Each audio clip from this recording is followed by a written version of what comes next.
एक गांव था, नाम था पुंगपुर। वहीं रहता था अपना हीरो पुंग पुंग। उसका काम था लोगों के मजे लेना और मेहनत वाले काम से मीलों दूर भागना। एक दिन पुंग पुंग गांव के पुराने पीपल के पेड़ के पास से गुजर रहा था। तभी उसने देखा पेड़ के नीचे एक साधु बाबा गहरे ध्यान में बैठे हैं और उनके सामने एक लाल रंग की टोपी रखी है। देखते ही पुंग पुंग धीरे से साधु के पास गया और पूछा, ओ बाबा, आप साधु हो या सर्कस के जोकर जो इतनी रंगीन टोपी संभाल के रखे हो? सुनते ही साधु ने टेढ़ी आंख से घूर के बोला, ये सत्यवादी टोपी है बेटा, जो भी इसे पहनेगा उसके अंदर का सारा सच बाहर आ जाएगा। सिर्फ 20 रुपए दे और ले जा। पुंग पुंग को यकीन नहीं हुआ, फिर भी उसने 20 रुपए दिए और टोपी पहन ली। टोपी पहनते ही पुंग पुंग जोर से चिल्लाया, मैंने पिछले 5 दिन से नहाया नहीं और कल रात मैंने सरपंच के आंगन से पपीता चुरा के खाया। पुंग पुंग ने फट से टोपी उतारी और हाँफने लगा। बाप रे बाप, ये टोपी तो सीधा अंदर का सिस्टम हिला देती है रे। फिर अगले दिन पुंग पुंग ने सड़क किनारे बोर्ड लगाया,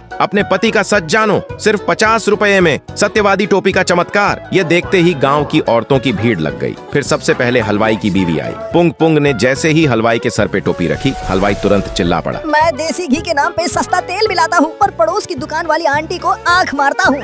यह सुनते ही बीवी ने चप्पल निकालकर सबके सामने उसकी कुटाई कर दी। फिर मास्टर जी का नंबर आया। टोपी पहनते ही मास्टर जी मुंह फाड़ के बोले, मैं बच्चों को क्लास के बाहर मुर्गा बनाता हूँ और चुपके से बैठकर उनका टिफिन खा जाता हूँ। देखते ही देखते पुंग पुंग पूरे गांव में फेमस हो गया। लेकिन एक दिन गांव का खड़ूस जमींदार अपने पहलवान के साथ गुस्से में पुंग पुंग के पास आया और दहाड़ा, बहुत नाटक चल रहा है तेरा पुंग पुंग। ये टोपी मेरे पहलवान को पहना, मुझे जानना है इसने मेरे कितने पैसे चुराए हैं। पुंग पुंग डर के मारे कांपने लगा और जैसे ही वह पहलवान के पास जाने लगा, अचानक फिसल गया और वह टोपी उछल के सीधा जमींदार के सर पे जा गिरी। टोपी सर पे गिरते ही जमींदार चीख पड़ा।